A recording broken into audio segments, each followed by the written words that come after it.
I'm not going to overreact. The Clippers shot the ball miserably. They were due. They had the best field goal percentage in the league heading into this game, the best effective field goal percentage. You can look up the difference between those two.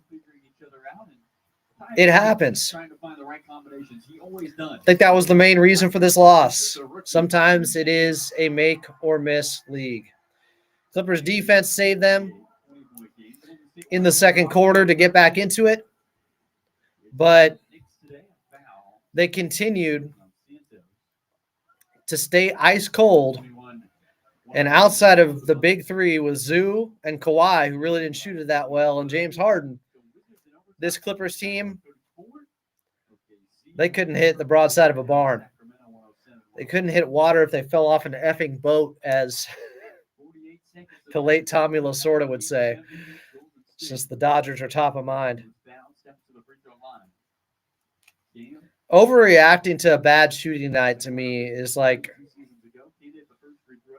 the worst type of overreaction. I mean, the Golden State Warriors are barely going to touch 100 points. This wasn't the Clippers' defense. This is their offense. And the amount of open shots that they missed in this ball game was brutal. Hard to watch.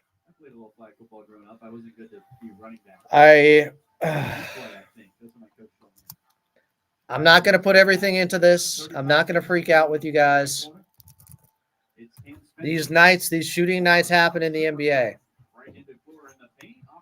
They came into the game, according to effective field goal percentage, the best shooting team. Tonight, the lob averages hit them hard. These are the things that happen over an 82-game season. I know you guys are going to get off your think pieces and blame certain players and overreact to this, just like I saw opening night. I'm not.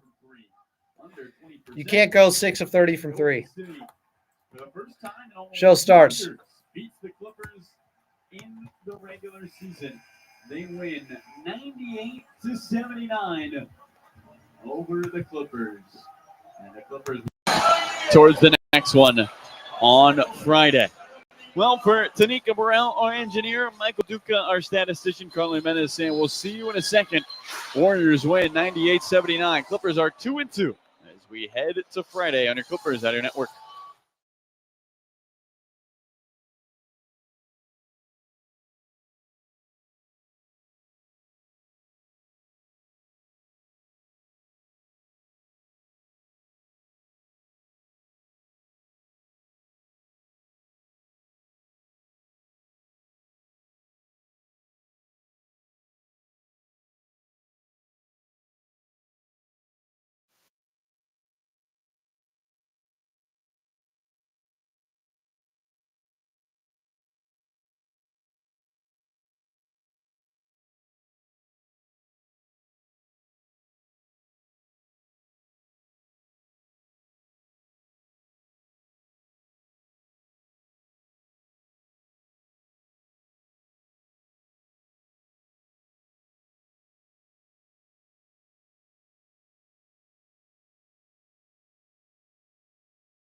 Maybe the Clippers were due from the outside. With a shooting performance like this, maybe the Golden State Warriors were due, as eighth time is the charm for them. After losing 7 straight games to the Clippers, they win easily tonight up in San Francisco at Chase Center, 98-79 over your LA Clippers. Welcome into your post-game show. I'm Adam Oslin with you for the next hour here on the Patriot AM 1150 and our affiliates. Coming up, we'll get to your post-game box score. We'll have Clippers talk. We'll take your phone calls. But first, let's get back over to your voice of the Clippers in Carlo Jimenez. Carlo, maybe it's the law of averages going against the Clippers in multiple ways. The Golden State Warriors hadn't beat them in their last 7 tries. And the Clippers, as you mentioned, had the best effective field goal percentage in the league heading into this ball game. Yeah, I think those two things played a factor here. I think for the Clippers, their defense outside of maybe the end of that fourth quarter when the starters were out was pretty good in this game. I mean, you hold Golden State to 13 points in the second quarter, and then the Clippers were able to slow down the Warriors a little bit in that fourth quarter, hold them to just 20 points. But it was their inefficient offense. I mean, the Clippers scored 30 points in the final half. That is just not going to win you any game ever. It is a tough one for the Clippers to swallow. They just could not hit shots. You look at the rest of the box score, though, Adam, and they're +7 in the rebounding battle. They only turn it over 13 times. That was your number, Adam, I believe. Was it 13 I got or 14? 16 on my chart, but I did say 13. Okay, I we'll got go 13 with yours on this one. I got 13 on this one. Everyone counts it differently. The Clippers got to the free throw line. The Warriors only shot 4 free throws. I mean, they barely sent them there. There was a lot of positives here. And then the Clippers just couldn't knock down the open shot. And I don't want to make it that basic, but Adam, I feel like, and you'll check the shot chart, it might be that basic in this game. Yeah, it's not like they dominated any other part of the ball game. No, this Clippers team was missing 3-pointers early on that were wide open. Bogey, DJ, Kawhi, James Harden, who had 20 and was probably their best player in this ball game, still went 1 of 5 from the outside. Everybody was just ice cold and shooting like stormtroopers out there. They couldn't hit anything. When that happens in today's NBA, especially against a team like the Golden State Warriors that, they're going to get up 40 plus. They took 45, made 17. That's 38% on high volume. You're probably going to lose that ball game. But I didn't think their defense was that poor, or you saw a ton of slippage on that end outside of the end of that third quarter, as you mentioned there, Carlo. But the Clippers may be due for one of these nights. They got to bounce back in their next contest coming up on Friday back at Intuit Dome, where they've shot very well so far. Yeah, they've been excellent at Intuit Dome. I mentioned it earlier, but they've won 15 of the last 16 games in that arena. They've been unbelievable at home, and they'll be looking for their 3rd win of the season at home on Friday. Got to get that one against a New Orleans team that's still trying to find its rhythm. They have yet to win a game and play Denver tomorrow. I think for this Clipper team, this is one where you say, you know what, you have off nights in the NBA, and we're going to figure it out. There'll be nights where we'll shoot the ball better. And credit Golden State for their ability to knock down shots and get out in transition. I don't walk away worried, Adam, from this game. I think that's the biggest thing. They shot 18% from the field. They got good looks. They shot 18% from 3, 36% from the field. They didn't do anything horrifically poor other than shoot the ball. And at the end of the day, sometimes you just lose because you can't hit shots, and the Clippers couldn't hit shots. Yeah, and ultimately, and I'm interested to hear from Coach Lou post-game on this as well, ultimately, if you're generating good looks, that would be called good process. That would be called running your offense if you are getting enough open looks. And eventually, you will progress to the mean. We were waiting for it to happen in this game. When it doesn't, you see a lopsided score like this. The Clippers fall 98-79 to the Golden State Warriors up at Chase Center. First time in the last 8 games, the Golden State Warriors take down your LA Clippers. As we mentioned, Clippers got a couple of days off. They're back after it at home at Intuit Dome on Friday, tipping off against the New Orleans Pelicans on Halloween. That's scary. 7:30 tip, a 6:30 pregame show. Looking forward to seeing the Clippers hopefully bounce back against a team they are now due to get a win against. Carlo?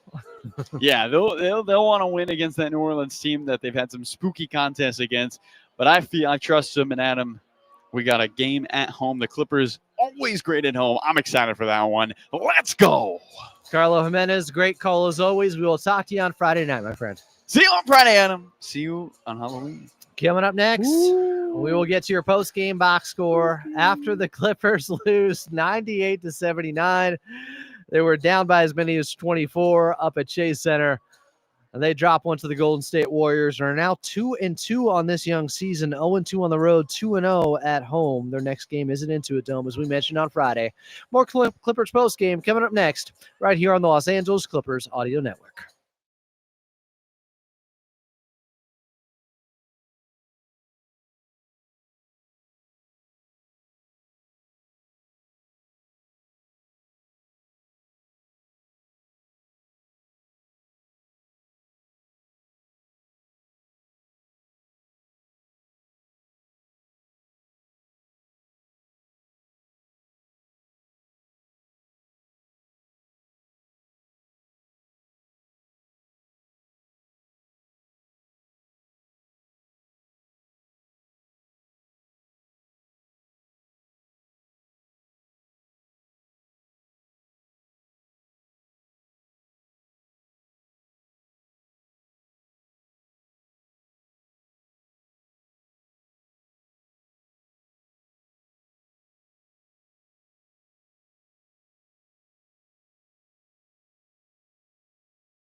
Make or miss league, they say. And the Clippers missed a lot tonight up at Chase Center. They put up 79 points in 48 minutes and lose 98-79 to the Golden State Warriors. Welcome back into your post-game show. This is your Clippers Locker Room Show.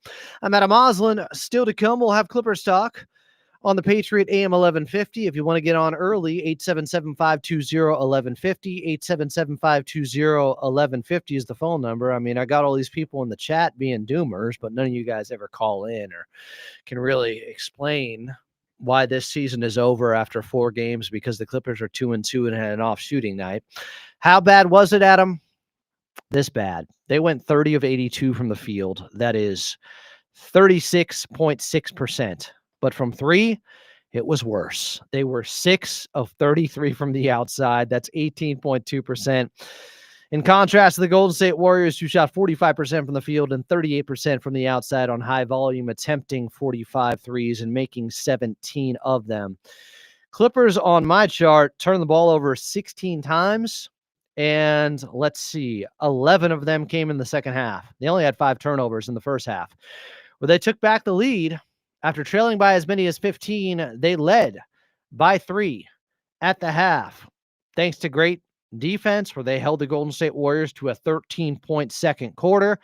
But the Clippers continued to brick, and you can only hold a team down so much. Golden State didn't even get 100 points, didn't get 110. They only got 98, but that was enough to beat this cold shooting Clippers team where Kawhi Leonard was 7 of 17, 1 of 4 from the outside. DJ in this ball game, 1 of 6, all 6 shots from 3. Visa Zubas missed some bunnies, 7 of 12, 14 and 13, but missed some good looks. Bogey, 1 of 5. Started off slow, started the ball game, didn't start the second half. That would be Batum for him. Got a bucket late. Hopefully that gets him out of this rut he's been in, really going back to that first-round series against Denver. James Harden, 6 of 15. 20 points, just 1 assist. Well, there's a reason for that. He still only had 3 turnovers. Guys weren't making shots. But James Harden, 6 of 15, 1 of 5 from the outside, 7 of 7 from the charity stripe. Had 13 points, I want to say, in that first quarter, trying to keep the Clippers afloat. But the bench unit didn't get more than 5 points from a player. Nico Batum, 3. Chris Dunn, 5. Brook Lopez, 3. John Collins, just 2 of 6 with 5. CP3, 0 of 2. Tough watch from an offensive perspective. I thought the Clippers generated some good looks. They could not get anything to go. Thought it was less about the Golden State Warriors and what they were doing, but just the Clippers missing. And coming into this game, they were at the best field goal percentage in the league through 3 games. Best effective field goal percentage in the league as well. Tonight, regression to the mean, a hard regression. They only put up 79 points. They lose 98-79 up at Chase Center. Quick timeout. We'll come back. Daniel West is at Clippers Talk coming up next. We're already there. 877-520-1150. 877-520-1150. What was that, Daniel? One more segment. So I have to go through more of this box score? Oh, God. I'm Adam Osland, and you're listening to your Clippers post-game locker room show.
I knew it was bad when Chris Dunn missed a layup in the ball game in the first half.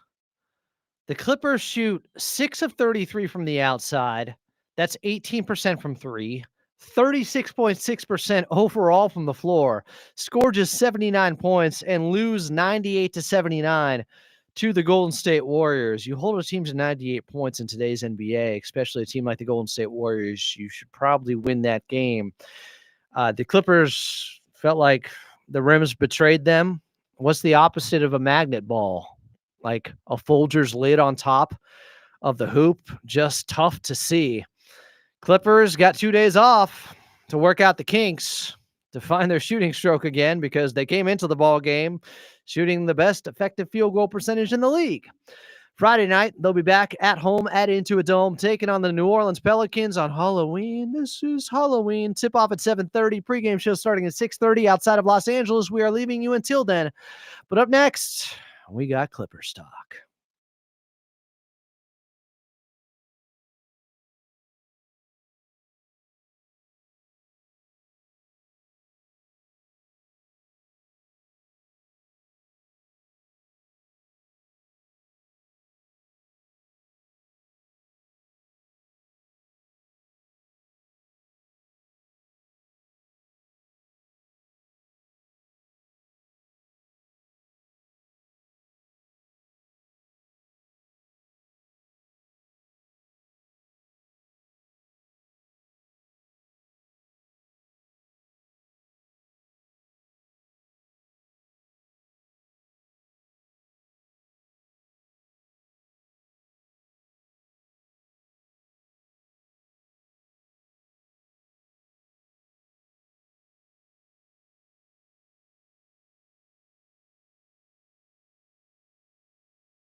You got to make shots in the NBA, especially against Steph Curry and the Golden State Warriors, and the Clippers refuse to.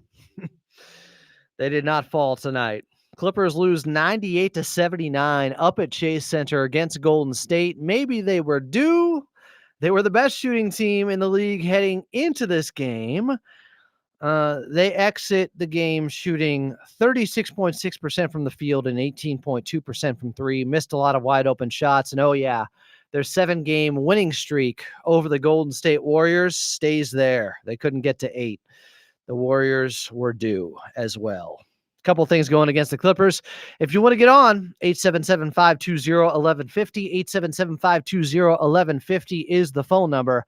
A lot of people in the chat acting like the season is over once again, calling for Coach Lue to be fired, doing the same thing they always do anytime the Clippers lose, especially early in the season before things stabilized and you realize, oh, this is a pretty darn good team. Let's talk about some of what occurred in this ball game outside of just ice cold shooting when the Clippers had some really good looks and shots weren't falling, because there's not a lot you can do about that. You get good looks, you take the shots. You get those same looks, you take those same shots again, and you hope they fall. Shooting variance is a real thing. You can't shoot 36.6% and expect to win a ball game. If you hold a team to 98 points, it is not on your defense. It is on your offense. And sometimes with offense, it's just law of averages. They go against you sometimes. You were shooting the basketball really well, and then you have a game where your shooting falls off a cliff as you regress to the mean. I don't know how else to explain it. They generated a lot of good looks. I'll find the exact numbers later on tonight when they come out on the Sport VU cameras and how many open shots the Clippers missed, because I think there were a lot of them. But we'll see what Coach Lou says post-game. We'll see what some of the players say. This was a hard game to watch early on where the Clippers got down 15, and James Harden really tried to right the ship by himself in that first quarter, and he did. And the Clippers got back into it and had a turnaround whereby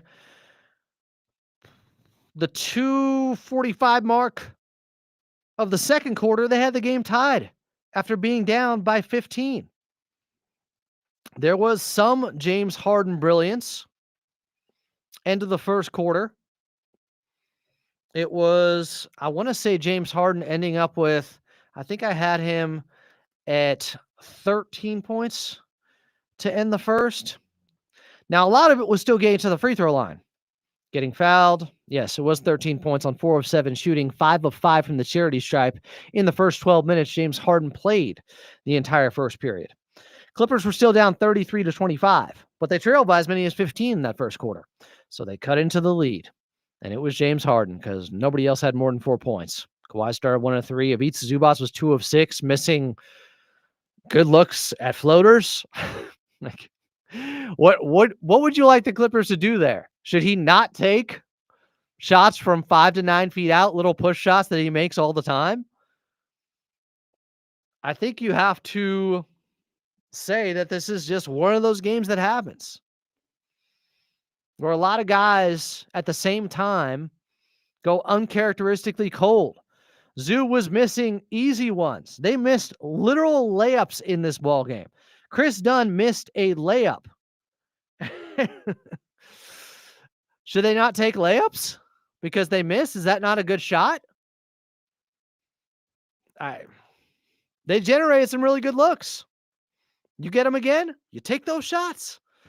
Clippers started 9 of 26 from the field and 2 of 12 from 3. Down by 8 heading in to the second quarter because James Harden kept him in it. Thank goodness. The Clippers in the second quarter got Kawhi going. Had a spinning fall away against Jimmy Butler. A bucket out of a timeout, then a three-pointer. It's a 10-point game. But that fall away in the mid-post on the near side against Jimmy Butler, you get a couple of those. But Kawhi didn't have a great shooting night. But he did have a quick 8 points early in that second quarter. And the Clippers got this thing down to a tie ball game at 44 on a 19-4 run, thanks to mostly not their shooting coming around. It was better, but mostly their defense. They held the Golden State Warriors to 13 points, and they defended without fouling. I don't know if they had one foul in that second quarter. Clippers went on a 19-4 run from the 8-minute mark of the second to the 2:45 mark. So we're talking about 6 minutes to get the game tied at 44. And the Warriors had 6 turnovers in the second. And by the end of that second quarter, Clippers had the lead. They led at the half, 49-46, miraculously. Down 15 multiple times. In the first quarter, early in the second quarter, they battled there. They were good enough defensively to chip away. Eventually some shots went for them. James Harden had 7 more points in the second quarter. As I mentioned, Kawhi had 8. So they had, 15 of the Clippers' 24 points in that second quarter. Ivica Zubac was still 3 of 8 in the first half. But James Harden had 20 points on 6 of 12 shooting. He was still 1 of 5 from 3, but he was making up for it, got fouled on a 3, went to the charity stripe, started 7 of 7. And the Golden State Warriors were so bad in that second quarter, shooting-wise themselves, just 13 points. Clippers had a 3-point lead at 49-46, heading into the third. Third quarter, Nico Batum starts for Bogey, who is in a Bermuda Triangle right now of not being able to find the bottom of the net. Goes back to the playoff series against Denver. Maybe he's got to shake off the cobwebs. He's still thinking about it. You can see the wheels turning sometimes with him. I know Coach Lou is trying to get him going because they're going to need him at some point. They will. Just like they're going to need Bradley Beal. Still out. Hopefully he's back by Friday. A lot of people heading into this were like, they don't need Bradley Beal. We'll talk more about the starting lineup coming up. Don't worry. I know that's a big talking point right now with Clipper Nation. But Steph gets fouled on a 3 early on in the third. Clippers have a shot clock violation. The turnovers are starting to pile up. They had a lineup out there with CP3, Collins, Kawhi, DJ, Zubats. Zoo has a bad pass to DJ cutting on the near sideline, near baseline to the basket. Another turnover. Everything going against them. A done turnover, trying to back down. Pods. That leads to a Butler 3. Clippers are now down 10 in the third. Hield hits a 3-pointer. They're down 13. Pods gets an easy layup. Another shot clock violation.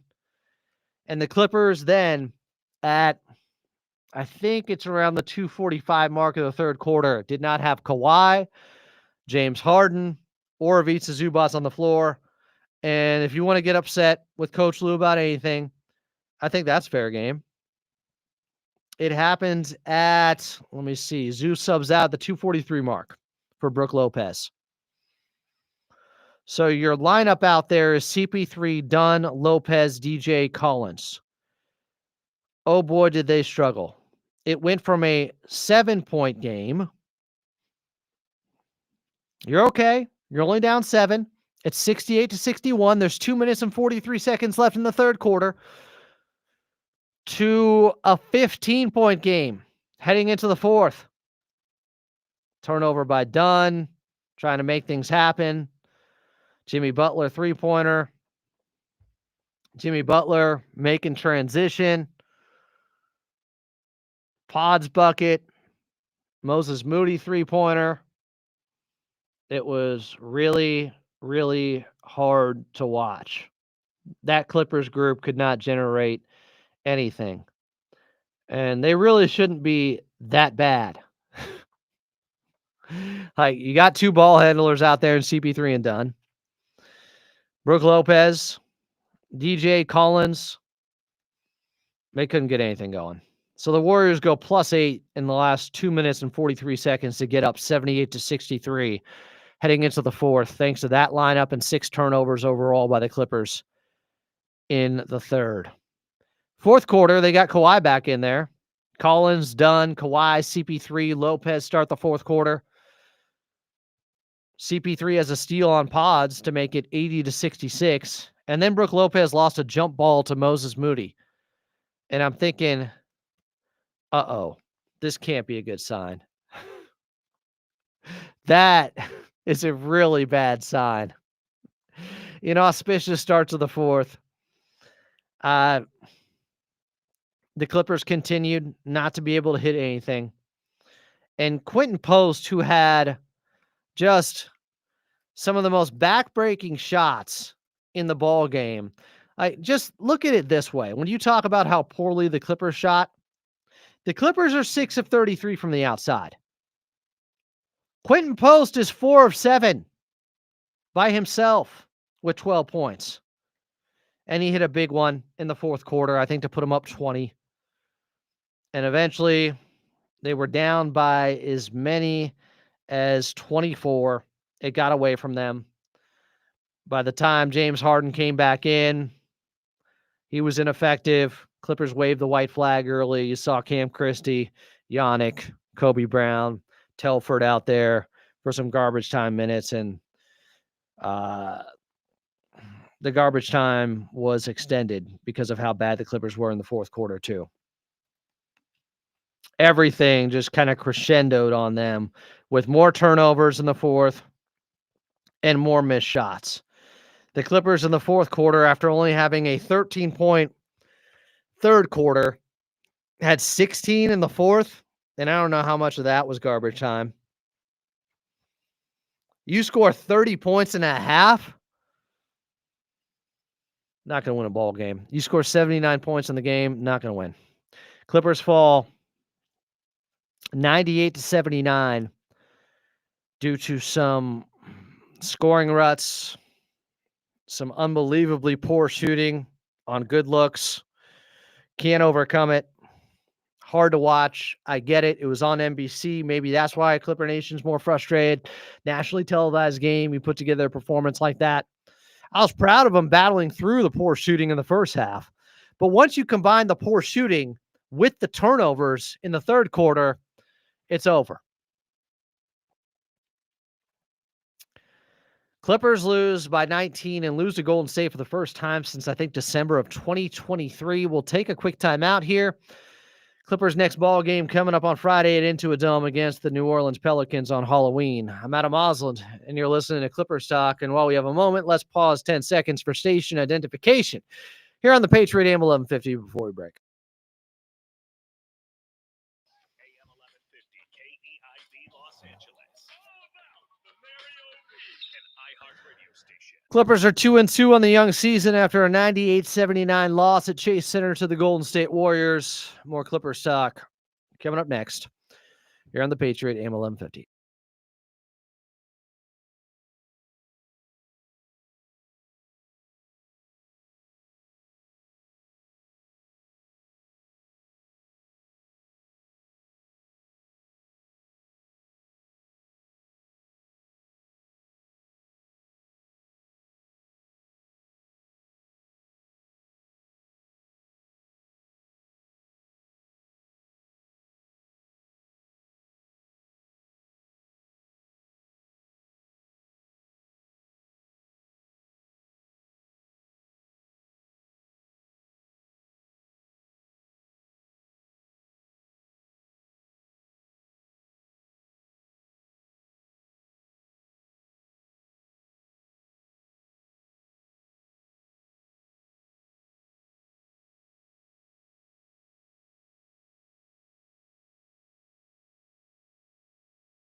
Well, at least Bogdan Bogdanovic hit his first shot of the season after starting 0 for 7. Unfortunately, it came in garbage time as the Clippers would lose 98-79 on a night where they went 6 of 33 from the outside up at Chase Center against the Golden State Warriors. Welcome back into Clippers Talk with you for the next half hour here. If you'd like to get on, 877-520-1150, 877-520-1150. So, the Clippers are 2-2 and just scored their fewest points in almost exactly 4 years, going back to October 27th of 2021 against the Cleveland Cavaliers. That's how bad it was. Nights like this happen. Typically, you still score more than 79, but that's an off shooting night. I'm not going to go crazy because guys couldn't hit shots and couldn't hit good looks and missed layups. Zoo missing a floater is a layup. Chris Dunn literally missed a layup. I don't know what I was watching at times. Clippers not named Harden, Kawhi, and Ivica Zubats were 10 of 38 and 4 of 24 from 3 with 7 assists and 6 turnovers. Clippers had 3 shot clock violation turnovers. That's not great. That coming from Law Murray. Let's go to Ray in Redondo Beach. Ray, you're on Clippers Talk with Adam Oslin. What's up, Ray? Hey, Adam. Yeah, I watched that whole game. Not super encouraging, but I did notice one thing. You were discussing that long period in the third quarter where we really let go of the rope. And I noticed I could see whenever the camera panned over to Ty Lue, he was kind of smirking and he would applaud. And I feel like this is one of those times where we were getting tinkering Ty. Like he's putting these obviously flawed lineups maybe to prove a point or to try something different. Well, Now, I know exactly what like you're seeing talking that. about and the look that we got from Coach Lue during that moment, Ray. And I'm completely with you there. That lineup to end the third quarter with Dunn, Lopez, DJ, and Collins in the last 2 minutes and 43 seconds got outscored by 8, and the lead ballooned up to 15 heading into the fourth. And I do think Coach Lue wanted to get a look and wanted to see what they could do. And guys, unfortunately, weren't good enough. And sometimes you do have to let guys see that something is going to fail before you make chances, or else you can lose the locker room. If you just make changes a few games in without having the proof or the evidence that you needed to make a change, that's how you end up with some animosity and guys making a stink in the locker room. So I agree with you, Ray, but continue. Yeah, no, absolutely. That's kind of what I'm seeing. I mean, we've seen this with Ty in the past. It's just really unfortunate that it has to happen again when we're nationally televised. It just kind of adds on to that reputation that, we occasionally get of like not showing up in those big moments. But yeah, I'd say the thing that has me actually concerned is how CP3 has looked. Like, I'm not, obviously he's not going to be the speed demon that he used to be, but I mean, I wasn't even seeing him really set up plays most of the time. He was just immediately passing it on to a secondary ball handler and then almost serving as a decoy. So that's one thing to kind of look for. I'm happy with Kawhi and Harden's performance. I'm happy with, he didn't get enough play in the second half. But, we move on. It's going to be really interesting to see how they perform against the Pelicans. Yeah, I think they're going to bounce back just like they did against Phoenix and Portland. And that was a nice victory against Portland. If you look at the way they beat up on the Lakers the very next night, so they're on a back-to-back, and they handled business. Portland has generated 20 turnovers or more, I believe, in every game so far. So the Clippers had 24, beat them anyways, because they shot the ball much better and played great individual defense and team defense in the half court when they weren't turning the ball over and giving them live ball turnovers and easy scores in transition. It's like how quickly we forget. Everybody after game one was acting like the sky was falling. We're doing the same thing. Not we, not me. Some people.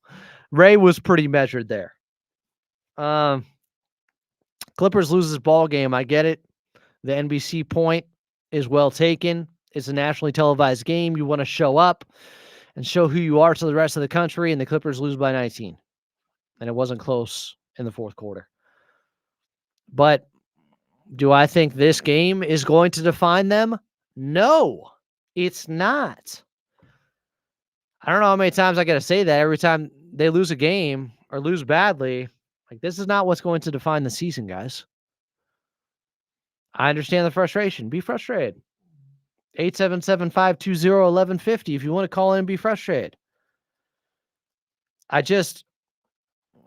when you have a bad shooting night like this, to me, that's the easiest explanation for what happened. You want to call it an excuse? Okay. So what? They weren't creating good shots, is what you're telling me. They didn't create a ton of open threes. They didn't miss layups, because that's what I saw. Hearing this from La Murray from Coach Lou, we're looking for post-game audio, but Coach Lou, apparently unprompted, mentioned missing Bradley Beal tonight being critical for a game like this. Yeah, hopefully he's back on Friday. That's the type of stuff that concerns me more. A critical part of your offense, a starter missing 2 games now after getting hurt taking a charge against Phoenix, and you not being able to get more reps with that player. Because, well, we have an older team here. Kawhi's going to miss games at some point. James Harden might miss some games at some point. Like, they're one guy away from having their starting unit, and we can see what that looks like. And Bradley Beal's been out the last 2 games, and he hasn't had reps with these guys at all, being a new Clipper. That's the stuff that I'm more concerned about than just missing open shots. I don't put a lot into that. They were the best shooting game heading into this game.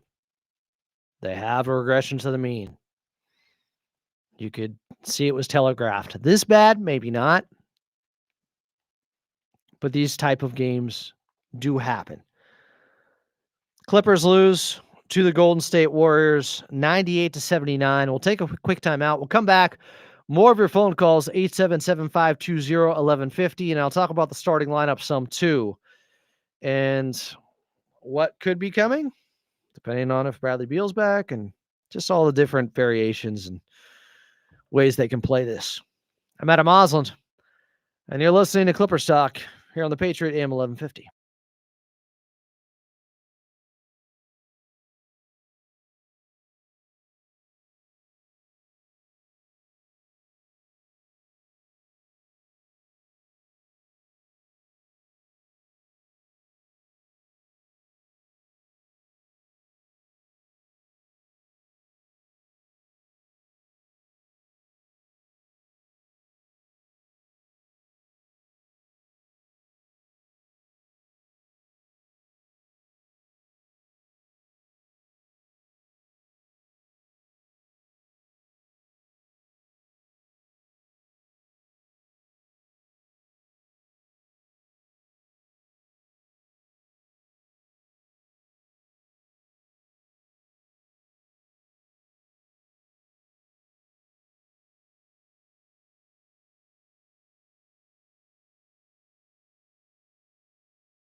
Clippers fall 98-79.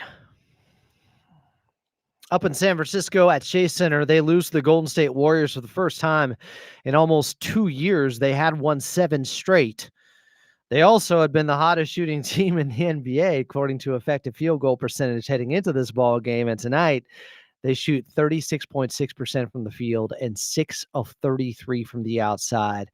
Tough to overcome that. The turnovers in the third quarter, where there were 6 of them, they only had 5 turnovers in the first half, and then opening period of the second half, you have 6. And then a lineup that we may not see much more closing out that third quarter. Couldn't get it done. I'm Adam Osland. This is Clippers Talk, 877-520-1150 if you'd like to get on instead of just trolling or spamming in the chat box. But, you know, most people, they get on, they can't have that same energy. One of the topics I wanted to talk about here is something someone just brought up actually in the chat. Talking about Bogdan Bogdanovic. Hotline Bling is a good song, says Adam got a ride with Bogey. He got too much stock on him to turn now. I've been critical. He played poorly in the playoff series against Denver. He got off to a slow start with the Clippers when they first brought him in, then got really hot and shot like 50% his last 15 games of that regular season, but then went cold in the playoff series against Denver. And then had a hamstring injury playing FIBA basketball this summer. It sounded like, coming from Bogey, in interviews we heard, that it wasn't as severe as it was originally reported. I don't think you can blame what's happening right now with Bogdan Bogdanovic on him coming back too soon from the injury. I think he's healthy. I know he had a little tweak with his lower back in the first preseason game.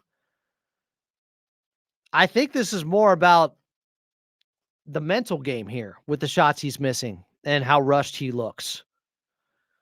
Bogey's in a funk. He needs to get off the snide. He finally got a shot to go late in the game when it was inconsequential or garbage time. Will that help him get going? I don't know. Remember, he missed, I think it was like 0 for 8 the first 2 games against the Denver Nuggets last year in that playoff series before game 3. In garbage time, when the Clippers blew him out, back it into a dome, he got a shot to go late. Same thing's happening now. Can't get anything to go. Finally does when it gets to garbage time.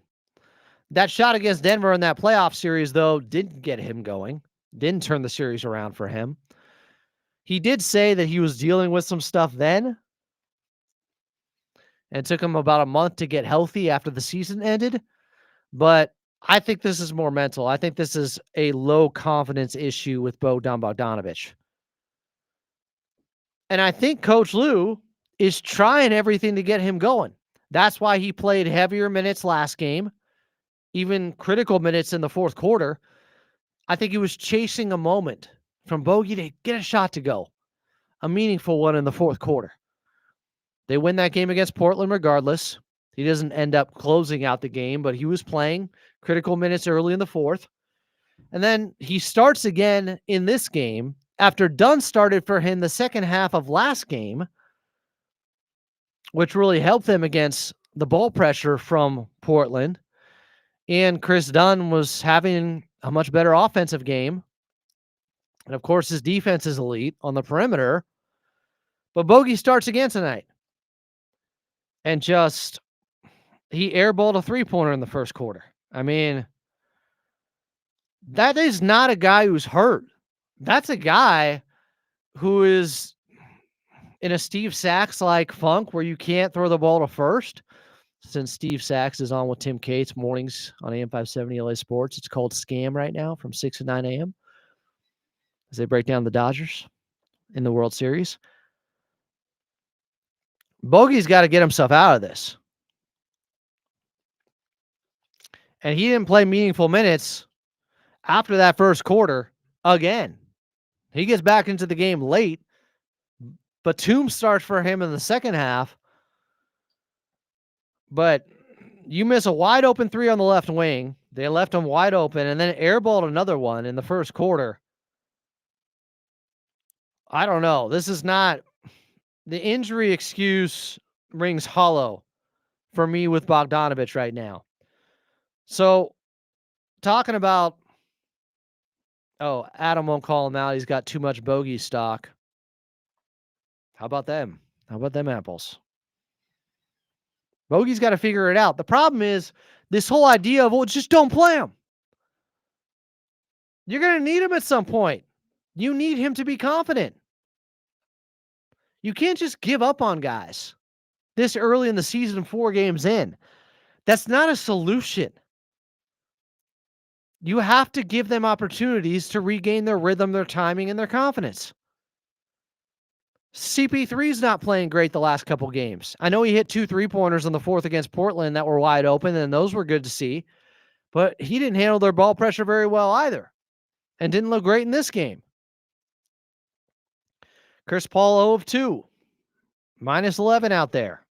Part of that second unit at the end of the third quarter that really struggled. I don't think he's washed all of a sudden. I saw him in the preseason. He's moving well enough.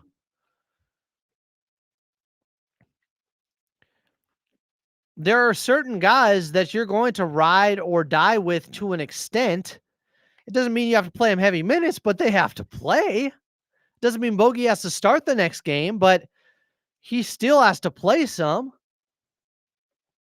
You're going to hurt his confidence even more if you just take him out of the lineup completely. And then when you need him back, what's he going to look like then?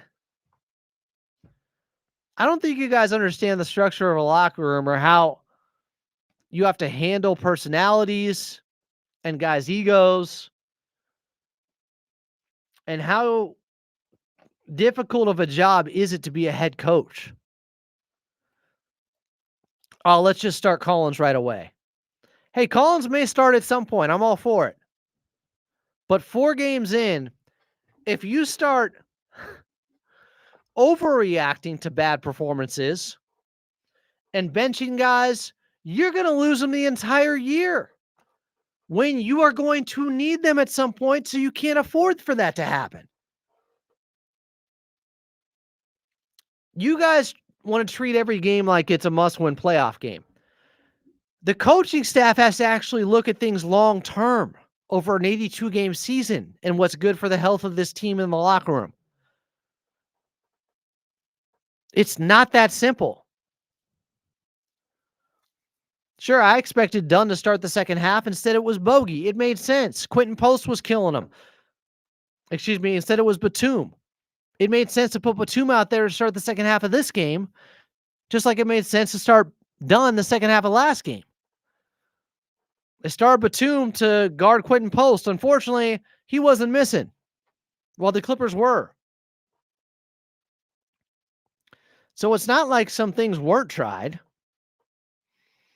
Bogey ended up playing 9 minutes.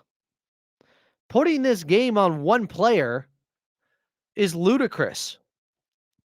I keep hearing, well, they got off to a slow start because of Bogey. Oh, really? What about the first 2 games of the season where he didn't even play and they got off to slow starts? Obviously against Utah, and they were also down by 10 early against Phoenix. He didn't even play in those games. And you want to scapegoat him? It's just weak. In that respect, I'll defend him like I'd defend anyone. Nobody could shoot out there. Yes, Bogey was missing. So was everyone else. Kawhi 1 of 4 from 3. Derek Jones 1 of 6 when he had been shooting it well. James Harden 1 of 5. Batum 1 of 4. Brook Lopez 0 of 4. He'd been hot from 3. John Collins 0 of 2. He'd been shooting it good. Well, CP3 0 of 1 when he just knocked down 2 in the fourth quarter last game. You can't just oversimplify things like, oh, Bogey started. They got off to a slow start because of him, and that's why they lost. They had plenty of chances. They were up at the half. And all these other guys I just ran through the box score with couldn't hit anything. Shooting like stormtroopers. Somebody wants to blame Dave Roberts for this loss. Very rational, very logical. Maybe that's part of the angst tonight too. Dodgers lost. People are upset about that. Then the Clippers lose on national television on NBC that had a great intro with Bob Costas. It felt like a playoff game. So they built it up, and the Clippers, by the end of the third quarter, they were in deep trouble. No one is saying this. I have actual tweets I am retweeting on @FollowAdamA that I could show you of people blaming Bogey. Just go there. Don't tell me nobody was blaming him. Tons of people were blaming him, blaming Coach Lou. That's why we lost. I'll take a quick timeout. Clippers as a team could not shoot tonight. 98-79 was your final. They only scored 79 points. Worst shooting night in almost 4 years. I'm Adam Muslims, and this is Clippers Talk on the Patriot AM 1150.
Clippers lose. Clipper Nation loses their mind again. 98-79 against the Golden State Warriors up in Northern California. Welcome back in. I'm Adam Moslet. Thomas Ortega in the chat said, Adam, we aren't mad at the results. We are mad at the process. Lou is hurting our chances, and we all see it. Chill all you want. So we're just not going to understand a locker room dynamic, how early it is in the season, and how you also are going to need these guys at some point.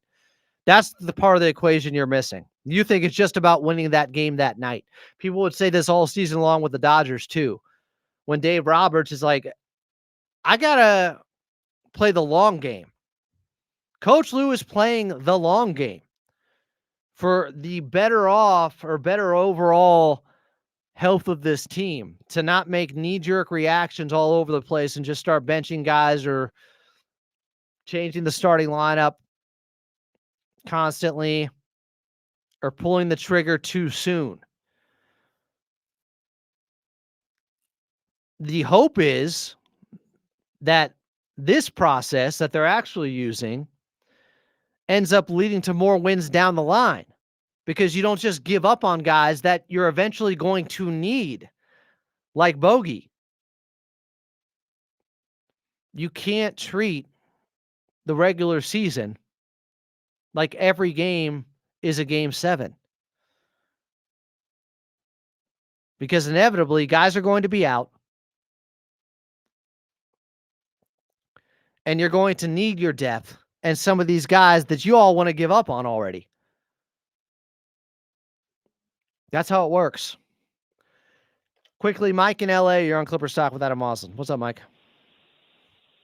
For me, the frustration in this loss is really, I guess, leftover frustration from the Utah loss.